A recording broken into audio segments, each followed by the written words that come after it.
Piye sayang? Anakku tersayang. Please deh. Kalian itu gimana tik? Anak ora apa-apa. Ibu. Dalem anakku. Ibu. Ket biyen ora ana perubahane ngono. Ayo. Maksudnya ini kan kita tangannya loh. Ya lagi iki jenenge dalang ora kajen ya iki. Biasanya aku sing jeli ya anu nih. Itu maksudnya itu. Ayo. Ayo itu itu ini ya. karetnya. Ada kudungnya dikasih kudung. Aku ini ada setnya enggak? Enggak ada set. Set kuwi aku menungso kok set to, Nduk. Jamput. Wah, dah Jan. Ide ayune. Ya mau kabar kolu mbek iki. Ora apa-apa, gampet-ampet. Monggo ingkang badhe ngersakaken iki Oh, Mas. gampet-ampet. Gratis ongkir. Kir-kiris. Kamu ndak bawa kipas gitu biar cantik. Lah, penayu dah aja. Ya Allah. Kajian lah. Monggo ingkang badhe ngersakaken monggo 15.000. Sak pijete monggo. Ora ndek dhuwit ya sok mber apa-apa 5 wulan kas. Yarne. Masa mbokku dadi genggek ngene. Genggek piye? Lah pi nyapa tawa-tawa. Ki meranke suarane wong wedok. Kamu kene. Duduk sini. Kamu jadi ibu dulu. Ibu. Jadi bapak. Mas Akbar malah ngono ya? Apa? Dek nih kan? Iya. Mas Akbar saiki selerane maleh karo aku. Rapopo. Kamu jangan sakit hati ya. Rapopo Rita lek gelem jajal to sebulan golek anu dipateni Akbar. Ora dipateni Sekarno Gunung Kawi kuwi ya. Mangsaku, ayo anu ae, ketoprak tipis-tipis. Duduk. Wah, oke. Jare Ramadan. Ya Ramadan. Masa Ramadan ana ketoprak. Ramadan Jawa iki. Heeh. Iki. Buah. Pak ne. Apa bune? Ki wis lebaran. Ngenteni anak ya, ngenteni anak rene acarane sungkeman. Atiku karonto-ronto Pak ne. Duwe anak wedok siji. Kok ya nganti sakmene kok urung sungkem karo awak sakloron to. Iya. Lambe godir. Matane. Ayo, lagi lho anake dhewe wis Lho, teko. lah kae anake dhewe sing teko. Ya.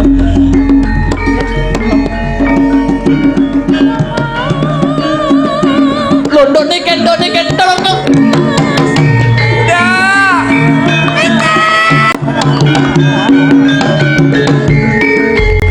Kene Nduk.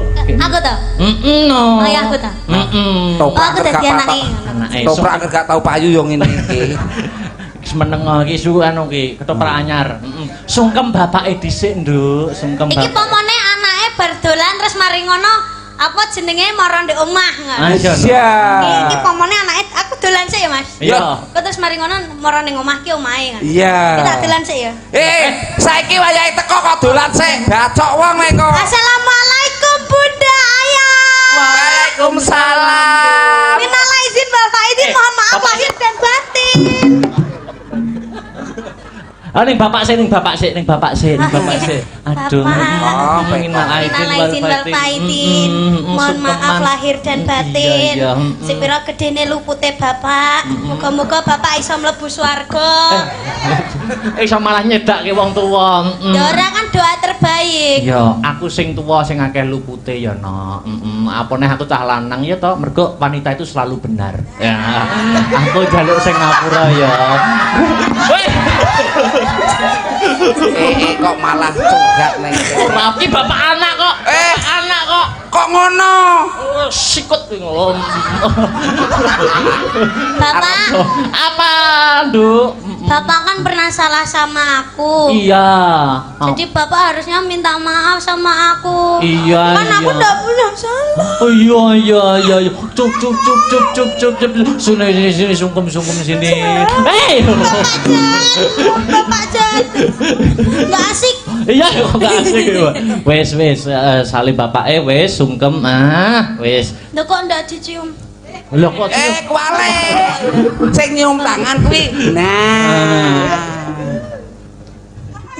saiki ganti ibu. Nangis soe nangis ora apa-apa, haru. Rupane ibu. Surga di telapak kaki. Betul. Wah, Surga di telapak kaki. disungkemi anake kok malah ngalih lho. Kalau namanya suami istri, Sungkem semua. surga di telapak kaki suami. Heeh. Ibu. Lah, mbok ya sing apik ibu iki. Apik-apik awakku remo. Golek sego samplokane. Urung saliman lho. Urung saliman oleh Oh, anu iya, wis iya, ora. iya, Salim sih. Bu, Oke. nyuwun Iya, sewu. Heeh. Mugi-mugi panjenengan tansah apa? Dar. Aku ndak ndek salah Mbak Ibu ngarai. Ya ampun ibu nangis ya Allah, Ya nangis. Allah. Rupane lho ya Allah nangis. Nangis ibu nangis diusapi diusapi. Alah, gah. Gah. Apa itu? Aku mau nang ngene iki dadi gue. Oh ganti peran. Ora kajen. Ganti peran. Ganti Kamu peran. minta jadi apa? Aku dadi Aku anak. sama anak. Iki bapak ibu. Iki ibu, Kowe bapak. aku. Bapak. Aku Sama anak sih ya. anak. Ya. Oh, iya. Oke. Kowe metumu keri panggahan. Oh iya. Ya, mm-mm. Jalan sis. Aku anak karo ibu. Modar wong loro. Oke. Tedok. Gedung.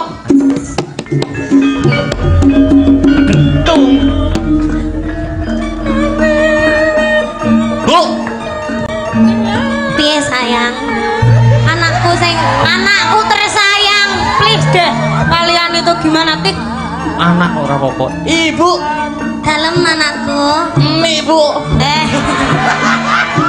Ket biyen ora enek perubahane. Ayo. Maksudnya ini kan kita sudah mendekati bulan Ramadan. Tapi kita kan besok kan sungkeman ibu. Iya. Aku kemarin mendengar dari suara tetangga, Kenapa, Le? bapak malam takbir malah karaokean bu. Mosok to, Le? Malam takbir pamite bapak malah bapak Bapak nyapa? karaokean. Bapak karaoke. Orang malah takbiran, orang malah menyambut Mosok tahun toh? baru malah karaokean bu. Bapakmu sing wajahe kaya nyambek wi. Gelem karaokean. Karaokean. Ora malah ge nyangoni kowe. Ora belas bu, belas ora disangoni THR belas. Bapakmu wi. Mosok to bapakmu wi? Aduh dah. Kok bangga? Tadang.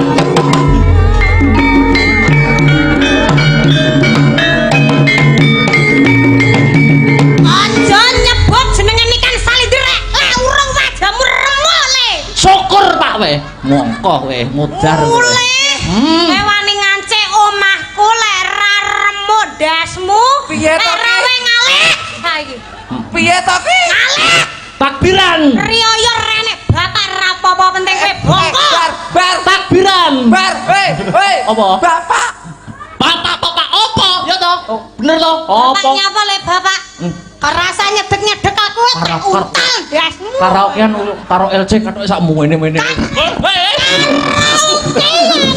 Modar ki kok aku. Wes, wes, mau aku. Jane kurang apa to, Mas? Aku kurang apa? Wes syukur we. Aku kurang apa, Mas? Apa kurangku? Apa aku gak ono apa-apane? Padahal wis tak apa-apane. Wes piye? Ganti peran Aku dadi bapak ora kajen. Iki pergantian pemainnya ning nggur karek siji lho. Karek siji nggone. Kowe dadi anak. Wah, aku dadi anak. Lah dadi anak iki mesti disayang. Sangoni. Sapira salah anake mesti iki lho cocok aku nek dadi anak seneng aku. tangkap Mas Sabar. Dadi anak. Ayo, terus. Duduk lah, dhewe bapak ibu. Ibu. Pak nih, Ya. rene apa nih? Piye ibuke? Bar iki sungkeman, Heeh. iki ditata sing rapi, ben ora ireng kabeh. Nek kangen tak wedaki to sini. Ibu. Piye, Pak? Iki malam takbir. Yuk. Malam takbir kuwi sunah rasule. Oh. Maksudnya takbiran. Tapi aku krungu suarane tangga. Nyapa Pak Bu. nih? Ya ampun. Urung Oh. Anake dhewe. Anak kowe nyapa to nyapa ora apa-apane kok wis anake dhewe. Nyapa Pakne? Anake dhewe kan wingi kan pamite dina iki takbiran. Terus Tapi jarine tangga sampe ngomah bengi iki malah balapan. Bapak sapa sing ora wirang? Dek mau ki tak VC ki takbir keliling lho Pak. Assalamualaikum. Saya menengah sik ning kono sik. Wis syukur wae. Pamite iki takbiran. Takbir keliling Ah, ki wis lho. mbok VC iki takbir. Wis tak VC. Jarine tangga sampe ngomah ki lho. Jare tangga sampe ngomah ki malah balapan karo kancane, dem-deman karo kancane. Larangan kok adalah perintah kaya bapake ngono dem-deman ngono. Wah, ora nek aku. Sapa wong tuwa sing ora wirang? Pencemaran nama baik jenenge awake dhewe malah elek ngene iki. Ya apa ora? Ya Allah Pakne wis gak pisan pindho lho ngono kuwi. Padahal sesuk bodo ran ning ngapuran saling memaafkan anake dhewe tetep gawe ulah. Piye ngono kuwi? Sampeyan iso ngomongi anake ora? Ya karo kowe ya, Bu. Iya, Ya karo kowe. Lho, lah kae anake, lah kae lho. Ah, Anakku rene anak rene.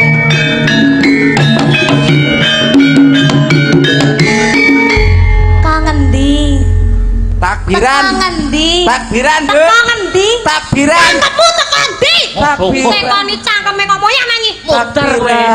Takbir apa takbir? Takbir apa takbir? Ding ding. Bu aja ngene Bu.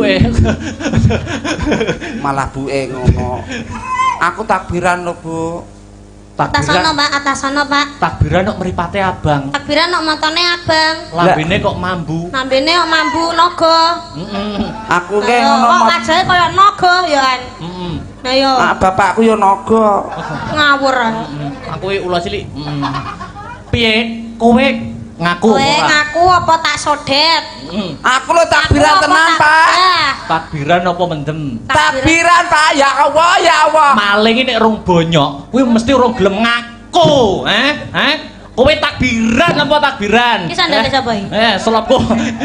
Takbiran apa takbiran? Takbir. Takbir ngaku kowe mendem. Ngaku parah ayo Yakin, kita Pak. anak teleke lho iki. Eh? Anak teleke lho iki. Ya ora, Nduk. Ora. Aku Ampunen, nek Pak. telek tenan. Ayo, kowe ngaku apa ora? Ngaku apa tak pecuti? Ayo. Aku takbiran kok. Ayo. Takbiran apa mendem? Apa balapan? Jare pamit tak buta kok ora iso, dikandani wong grek. Wis Pak, wis Pak. Rumangane apa? Bapak, Ayo, wis, Pak. nekat ora? Bapak wis Pak. Rupane kok ngece. Bapak wis Pak. Aku takbiran. Aku bocah lho. Aku bocah lho. Wis Pak. Tak aku apa sing mateni Pak?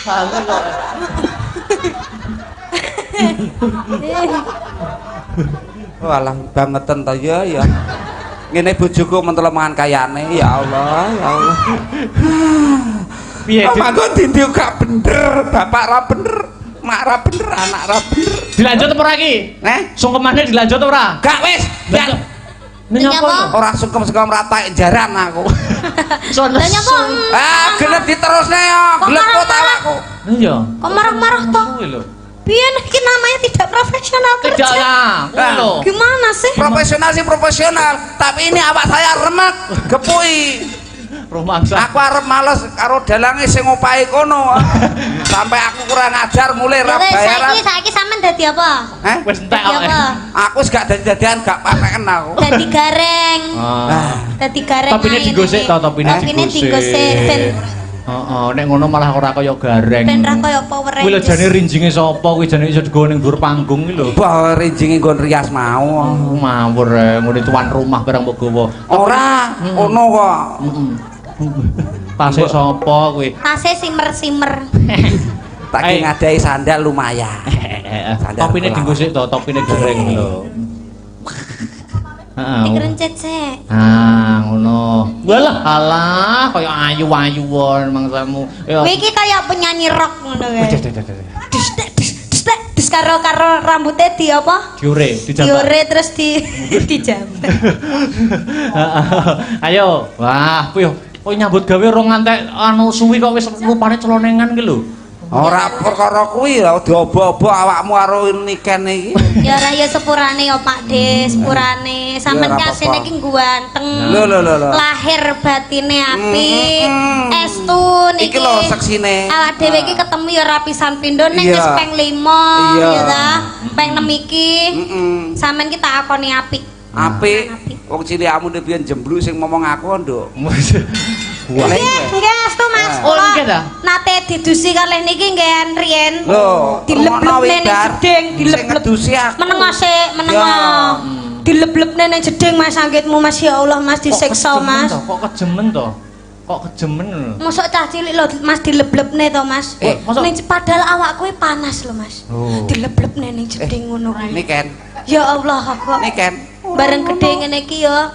Kadang no Mas aku lek gak mentalan ngono kae no tak kei dhuwit. Terus tak andokne soto ngono padahal cilik aku dileblebne Mas ya Allah. Mbok andokno soto aku wis tuwek ra ndek bam nduk ora das riwak. Biyen jajal cirangan ndang andokno. Ngaku mangan soto Pak kowe mangan sok goyal gayir ngiwon. Ya kok tangane mesti ngene. Lah iya. Iki ngono nandakno gareng tangane cekot. Oh. Tangane cekot duwe maksud gareng ora gelem nyolong jupuk weke liyan. Oh. Ya. Sampeyan ngerti gak iki mau acarane apa? Acarane ulang tahun pernikahan. Ulang tahun pernikahan yang ke 27. Semoga sehat selamat wilujeng. Amin. Berdia. Ya. Nggih, paring lelipur, Dik. Menawa wonten karang kadempel mriki tak kirawa Semar kang bisa ngudari reruwet madhangke pepeteng iki punapa ingkang dados sundraning prakawis Gus ampun ngantos slendro ingkang dados manah handika ora ana sing tak penggalih kejaba mung murcane Kanjeng Rama Harjuna saka kasatriyan Madukara murcane Kanjeng Rama Harjuna wis ana tricandra utawa 3 wulan iki Po Semar. Sapa?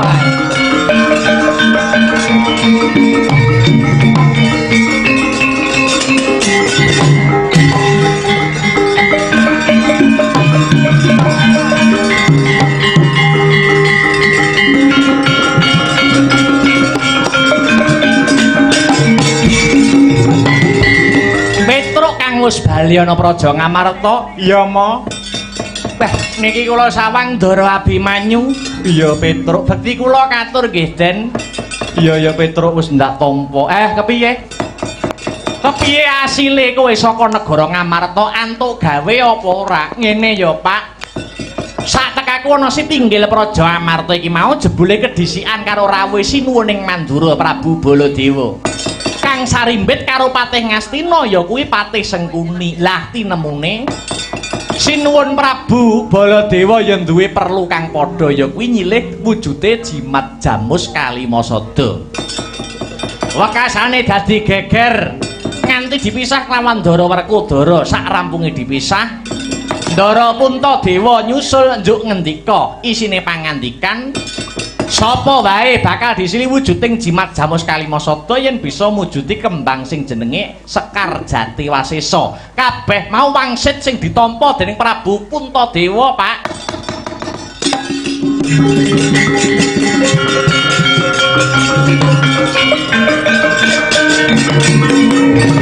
Sekar Jati Wasesa iya, Mo. Ate angel men sarate. Kuncung nganti gelung aku lagi krungu iki kembang kok jenenge Sekar Jati Wasesa. Wa Semar, pripun Ndara? Biyen Abimanyu kaya tau ngerti kang aran Sekar Jati Wasesa mau. Kembang mau papan dununge mapan ana tanah sabrang. Ya kuwi ana negara Paranghagni. Lah banjur Wa Semar goleki kembang mau bakale diagem kanggo apa? Kangge syarat ngampil wujuding Jamus Kalimasada, Gus. Awit Semar badhe gadah damel ngene iku Semar badhe mbangun kayangan, mbangun atine para manungsa, ndandani mental kang sarta moraling para kawula. Yen pancen kaya mangkono wong, ayo luwih dhisik bakal tak bantu. ing areh ngupadi Sekar Jatiwasesa mbok menawa Sekar Jatiwasesa kang disuwun kelawan Puntadewa mau ana sambung rapete kelawan murcane ramaku Raden Arjuna. Dados niki sesarengan tumuju wonten ing Paranghagni. Ya wa. Aja kuwatir rasamu senadyan ing kono mlebu tanah sabrang. Yen ana bebaya kang anempuh ing dedalan Abimanyu kang bakal ngrampungi wa. Sigra pala kang tumingal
Semubangi wangaruna kadinetrane nganggo rapuk sabaning kukila ringgane goro sakeker kidonganing kunglir wuwu sing pinepanca ing patupat durung adol aku saka praja Paranghagni iki lah kok kepepek ana satriya bagus dedeke ngringin sungsang pengawake Gwaya Teja memper kaya sajroning pangimpenku jenengmu sapa Raden Satriya Plongkowati ya Tanjung Anom kekasih Raden Abimanyu. Raden Abimanyu iya patuko ingkang kula upadi Raden.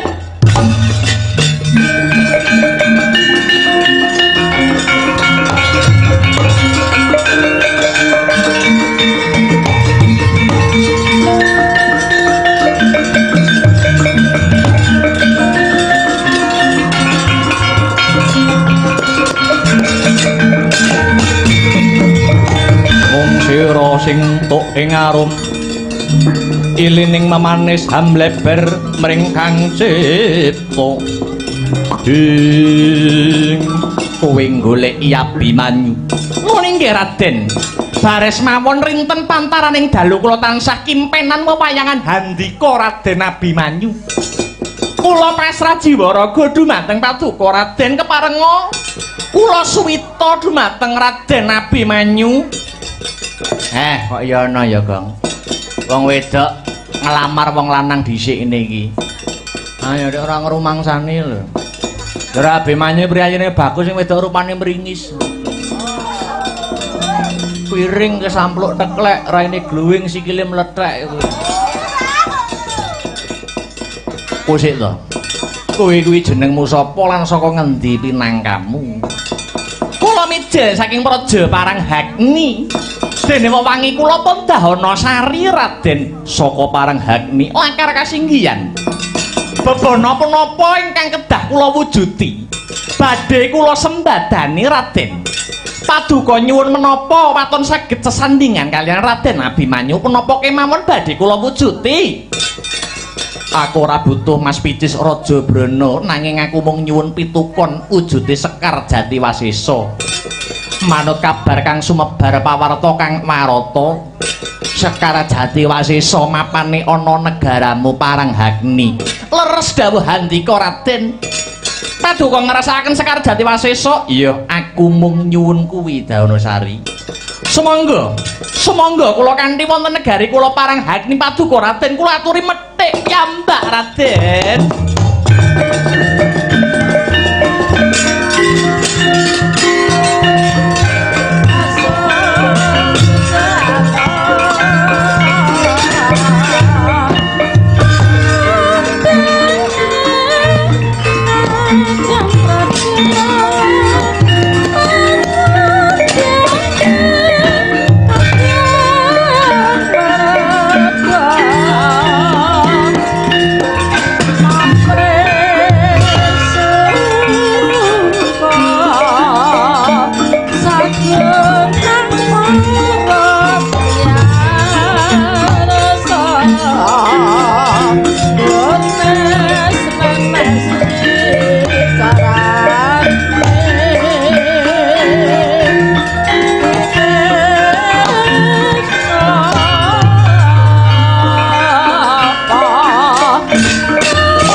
Patine Sang Abimanyu kena ing Jidara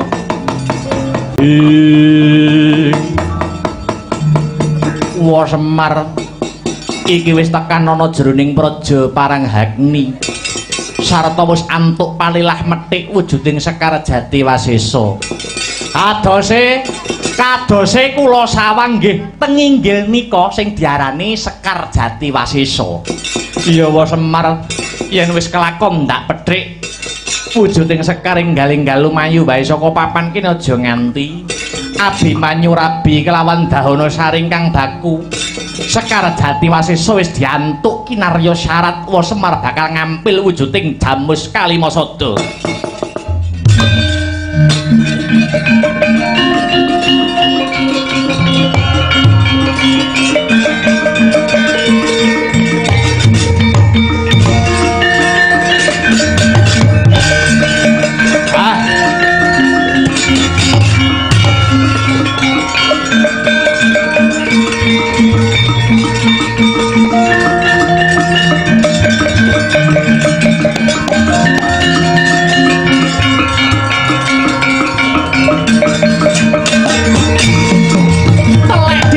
si mripatku melek diapusi jebule Raden Abimanyu mung melek kelawan kembang Jati Wasesa panjenengan melayu panjenengan ngoncati janji tak tututi kowe Raden Abimanyu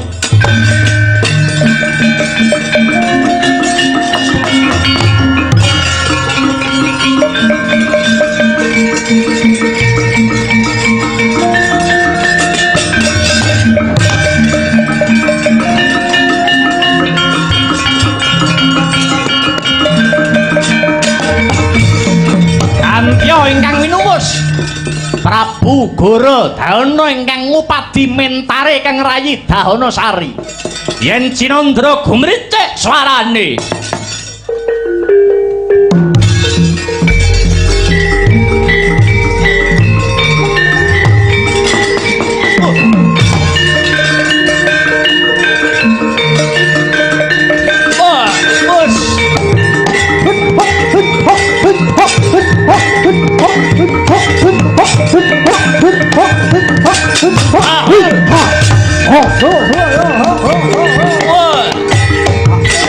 Hey!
muter-muter kaya helikopter.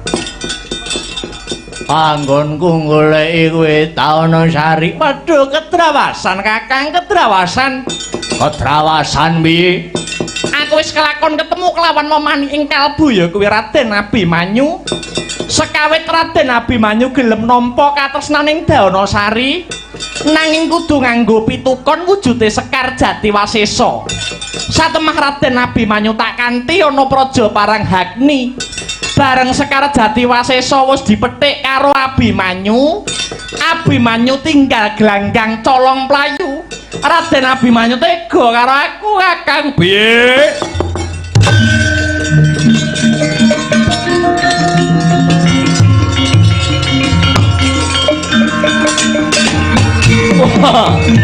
Ancen gue biyen-biyen durung nate tak kandhani kalamun to Sekar Jatiwasesa kuwi mujudake simbol kawibawan adeking praja Paranghagni.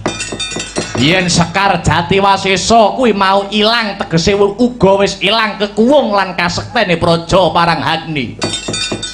Kowe pancen durung nate tak kandhani babagan iki nanging jeneng sira Yayi wis tak wanti-wanti aja cedhak-cedhak karo trah wong Mandura.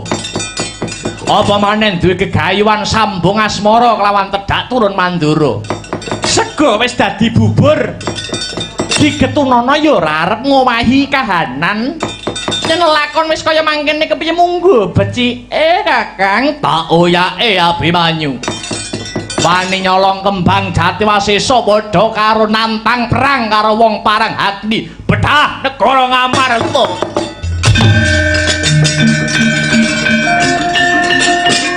Oh.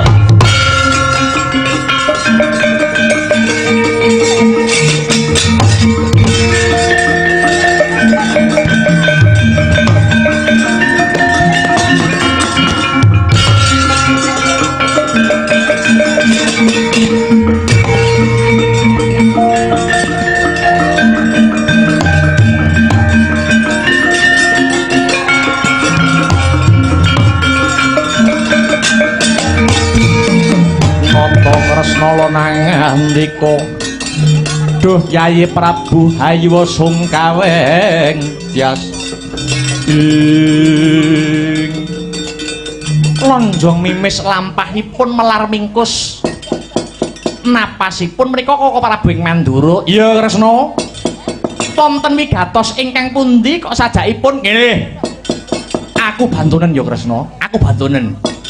Sekawit aku bakal ngampil wujuding Kalimasada marang Yayi Prabu Puntadewa nanging jebule sakliyane aku bocah karang kadempel si Petruk uga bakal ngampil wujuding Kalimasada. Satemah dredah munggahe panca bakah. Petruk arep tak tamani pusaka Kyai Nenggala lan Lugoro lah kok pusakaku loro iki muspra Kresna. Gamanku ilang iki piye Kresna? Kira-kira pusakaku mapan ana ngendi? Mangke riyen to Koko Prabu? Lah kok paduka Koko Prabu ngampil Kalimasada niku mengku sedya ingkang pundi? Krana aku tinangisan Yayi Prabu Duryudana. Negara Ngastina samengko lagi ketaman pagebluk Mayangkara kudu diruwat sarana Kalimasada. Lah dene Petruk kuwi nyilih Kalimasada ki kanggo bapake ya kuwi Kakang Semar anggone bakal bangun kahyangan Kresna. Koko Prabu paduka ditangisi Yayi Prabu Duryudana menika janjanipun namung pangreka dayanipun para Kurawa. Awit menawi Kalimasada sampun diregem dening Kurawa tegese Pandhawa sampun boten gadah dasaring negara ingkang dados simbol kekuwataning praja. Waduh ya Yayi. Banjur piye carane aku kudu nebus kaluputanku iki Di? Nenggala lan Lugoro tinemung mingking ingkang baku paduka Koko Prabu kedah sabiyantu Kakang Semar anggenipun kagungan sedya luhur badhe hambangun kayangan bangun jiwane para manungsa. Ya manut Kresna monggo kula kanthi tumuju wonten negare Ngamarta liwat tepining lepen tempuran ingkang wening tirtanipun.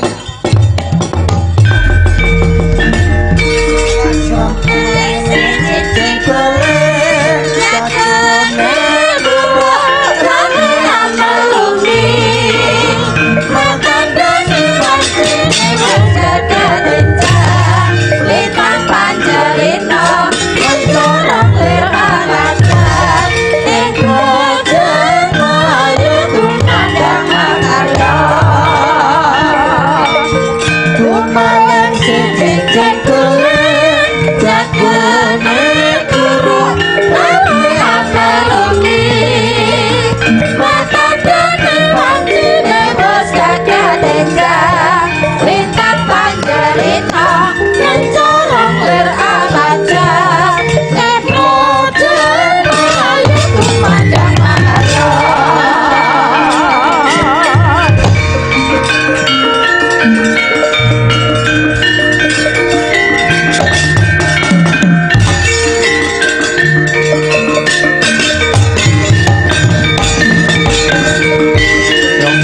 Marta saking kutha Sakuragala yen tanah mutusa sang sri Kakang Semar kang prapaning setinggil ngamarta. Inggih Ndara. Kula sampun saged mujuti ingkang winastan Sekar Jati Wasesa Maragage. Aturna panjenengan ingsun enggal tak ampili wujuding jimat Jamus Kalimasada.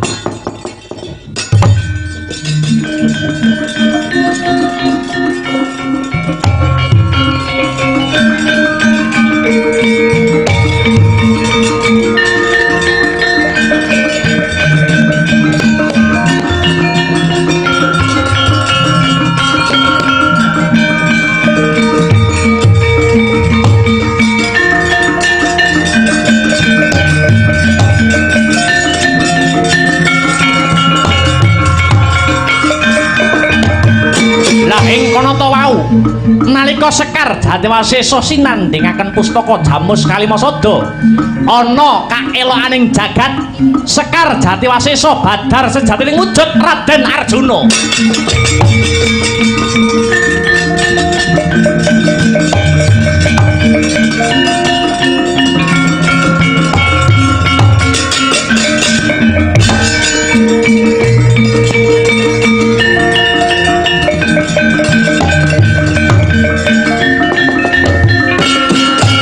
Ilahing sekaring bawana langgeng titah ulun nger Puntadewa aja hayo kaget ulun Bathara Indra kang nyingetake utawa ndelikake adimu panengah Pandhawa si Arjuna. Arjuna bisa dadi wujuding kembang awit pun ulun mung bantu Semar Badranaya kang kagungan niat luhur kepingin hambangun kahyangan kuwi amung pasemon. Semar kepingin nyilih Kalimasada supayane para Pandhawa aja lali kelawan Kalimasada. 5 sing dadi usada ya kuwi dasaring negara. Awit Pandhawa mono wujud babare Kalimasada, Puntadewa kang dadi simboling panembah, Werkudara simbole rasa kamanungsan, Janaka simbol rasa kamanunggalan, Nakula lan Sadewa ingkang dadi simbol musyawarah lan rasa keadilan. Kenang apa sing tak singetake kok Janaka? Krana Janaka mujudake lambanging kamanunggalan. Awit negaramu dumadi saka beda-bedane suku, agama lan golongan. Wilayah uga kapérang saka pulo sing bebanjaran. Kabeh kuwi bakale bisa tentrem lamun negara iki ngugemi rasa manunggalan, rasa kamanunggalan. Pandhawa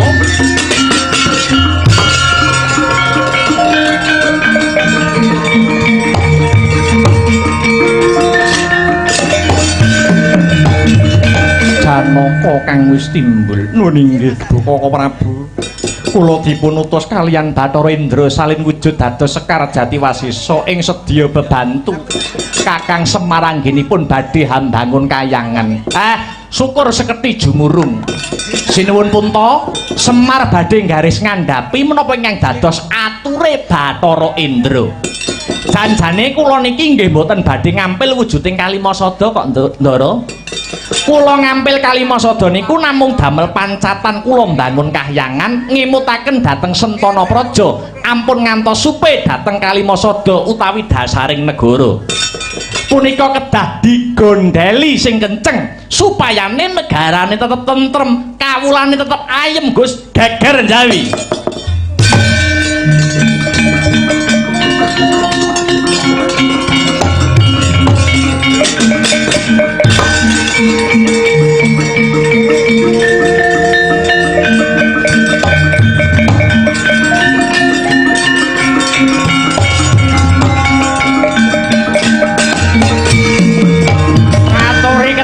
Sinuwun dhateng Jawi wonten raseksa kalih buta lanang wedok ngamuk punggung Suratamtaha wonten Praja Ngamarta. Koko Prabu punika jatahipun Koko Prabu kagem nebus sedaya dosa kalepatan Paduka. Ya Baladewa sing ndandhaki Kresna.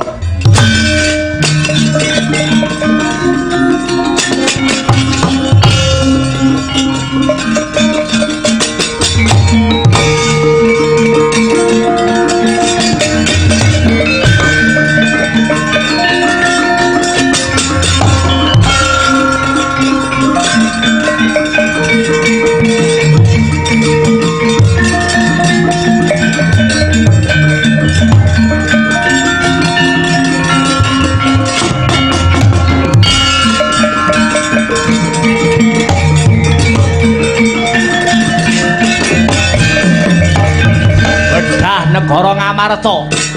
Lakon bisa medhal negara Ngamarta yen bisa nandhingi Prabu Baladewa Nalendra Mandura. Wah, iki wong Mandura.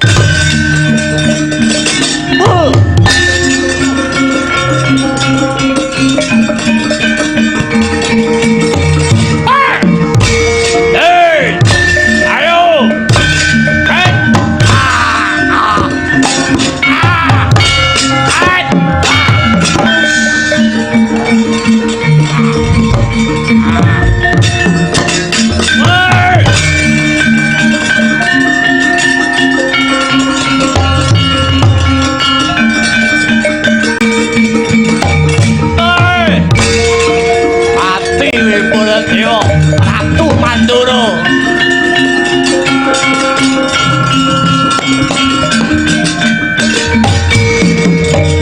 Prabu Baladewa den piting wani kelawan Prabu Gorodana. Nata ing Mandura prasasat kaya wis linalosan nata bebayune. Anane mung pasrah sumarah mring Gusti Kang Maha Murah. Ucap sakala ana cahya murup sak mrica binubut saking dirgantara.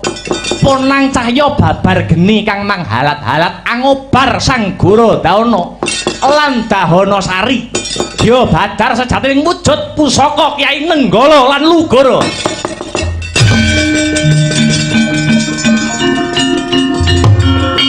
Sampun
ciling sir wengi Caka Lula Tatanendra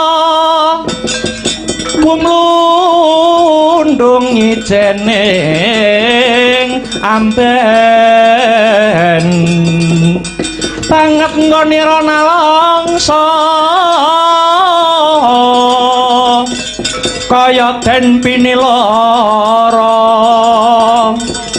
wong tininggal bapa biyung wong tininggal bapa biyung susah dadi Jaka Lula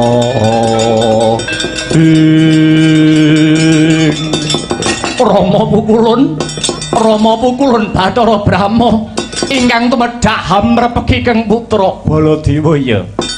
Ulun kang paring pitulung marang jeneng kita kanthi srana angubarke geni kinarya mrawasa Si Gorodana lan Dahana Sari. Lah kok menika badar pusaka kula kekalih Nenggala lan Lugara liripun kados pundi Pukulun? Baladewa, sayektine pusakamu kekarone ulun ingkang jabel. Nganti tak dadekke buta loro lanang lan wedok awit pusaka Nenggala lan Lugara kuwi sejatine ya kena sinebut pusaka lanang karo pusaka wedok. Nenggala sing wujude dawa kuwi pusaka lanang, Lugara sing wujude mlenuk kuwi pusaka wedok. Pusaka tak jabel krana Ulun bebantu Kyai Semar anggone duwe niat kang luhur mbangun kahyangan, mbangun jiwane para manungsa. Nyatane jeneng kita Baladewa sekawit belani Kurawa lan ngentengke gegayuhane Kyai Semar sing dadi pamonging tanah Jawa. Apa maneh jeneng kita Baladewa bakal mateni Petruk nganggo pusakamu. He Baladewa, apa jeneng kita ora eling nalikane ulun menehi pusaka kekarone iki marang jeneng kita? Ulun wis meling pusaka iki kanggo srana memayu hayuning bawana. Njejekake lajering kautaman. Ora kanggo srana sewenang-wenang. Waduh, kula nyuwun pangapunten Bu Kulun awit saking putunging raos cubluking pangertos ngantos Baladewa tumindak ingkang nalisir saking bebener. Pusakamu kekarone wis bali gunakno kanthi bener becik. Njaluka pangapura marang Kyai Semar. Muga-muga kanthi Baladewa njaluk pangapura marang Kyai Semar kang dadi simboling wong cilik bisa dadi srana guyub lan rukun manunggaling kawula Gusti, manunggaling pejabat kelawan rakyat sentana kelawan para kawula. Srapakia anak ngomong guyub Rapa aranca katon sida sinaya anu piroka Srampatia amamuko gumya guyub milangoni Rapa aranca katon sida sinaya anu piroka